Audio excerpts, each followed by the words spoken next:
What's everybody? Happy Monday morning. Hopefully that your week and you're excited about this week. I'm not gonna say it's off to a good start because this is like 6 o'clock on Monday morning, so you probably haven't even started yet, but hopefully you're excited about this week.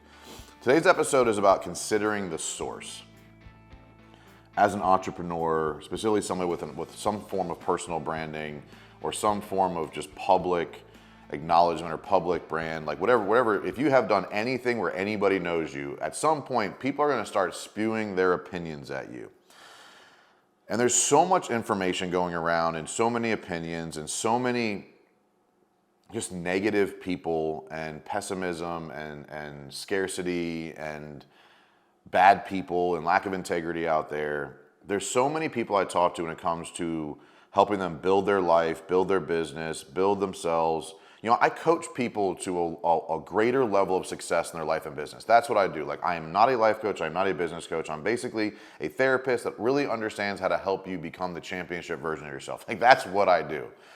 And I run into so many people who use online personas as their measurement tool, uses the opinions of people who don't really know what they're trying to do or who they are, uses or takes money from people they shouldn't, like as in like brings on clients that are not good clients. And you really have to consider the source, because most people can't understand, don't have enough context, don't have enough perspective, and have never accomplished or even seen somebody accomplish the things that you say you want. And so they're going to pull you back. It's like the crabs in the bucket.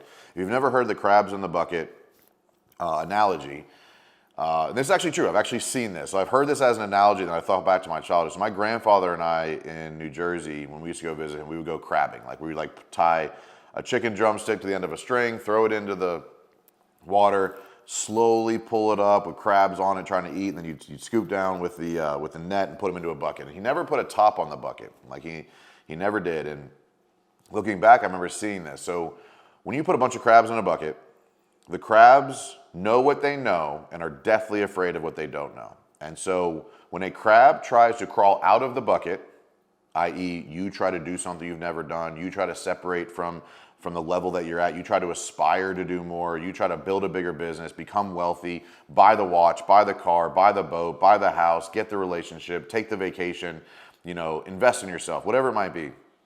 You try to do something that is outside the normal of your current level, the crabs are going to pull you back in. Because it's safer to stay where we are with what we know than to allow you to go somewhere that we can't understand. And this is just such a powerful, if you really think about it, perspective of what it looks like.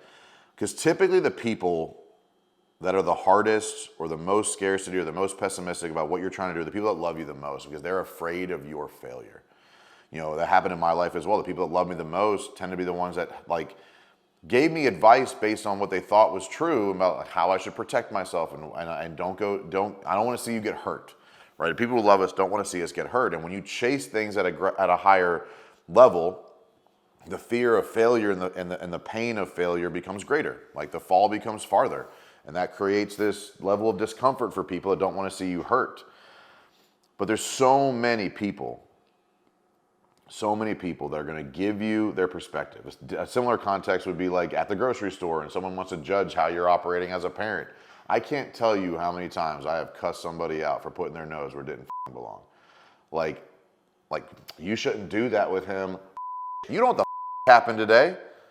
We've all had that. We all have that person that wants to judge you on that 30-second snapshot, and then we want to take that as if it's the same knowledgeable input as people we care about, or people we aspire to, or people we look up to. And so when you're looking at how you're judging where you are, how you're judging what you want, how you're judging who you want to be, how you're judging the lifestyle that you want, make sure you're considering the source of the data that you're analyzing. For my life, I want a nanny, I want an assistant, I want a housekeeper, I want a chef, I want my lawn taken care of, I want my pool taken care of, I want a team that's a badass, I want high-paid employees, I want high-paying clients. I want it this way for a very specific reason. And I've had a lot of people tell me, well, you're too good to do your own laundry? Yeah, I'm too good to do I'm too good to spend time doing anything that's not related to what I'm best at. And I used to allow the opinions of others to maybe I shouldn't want that, or maybe that's too bougie. You can't be too bougie. Your level of bougie is the right amount of bougie. Okay, don't let someone else minimize your bougie. Mia's laughing. But it's the reality. I used to be held back wildly by the opinions of people who could not see or understand what it is I truly wanted or were capable of building.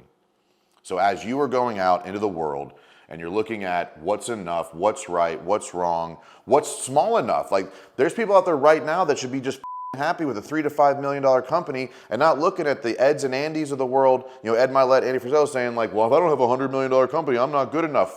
That's not true.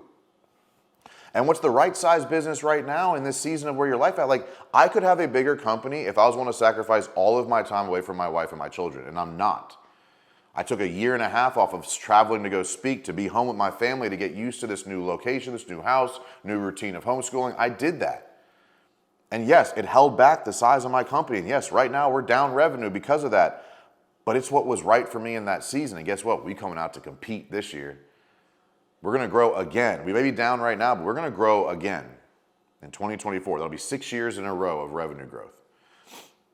And so don't let anybody who does not have the right perspective. And I'll give you this last piece. Someone told me this once, and it's really helped me a lot. And like you've heard the stories, like, ask people who have done the thing you want to do before you take the advice to heart. But it's when someone gives you advice, if they have not done the thing you're trying to do, it's an opinion. If they have done the thing you're trying to do, it's a consult. And so make sure that when you're sitting down with somebody and asking them for their input, which both have value, in certain aspects, but they're weighted differently. They're weighed differently. So if you ask someone for their input, is the input an opinion or a consult? And the way to judge the difference is, have they done what you want to do or have they not? If they have not done what you're trying to do, it's an opinion. If they have done what you're trying to do, it's a consult. So judge that appropriately in your life this week so you can get the advice you need to really become confident in the decisions you need to make to get there so that you can win fast and win often.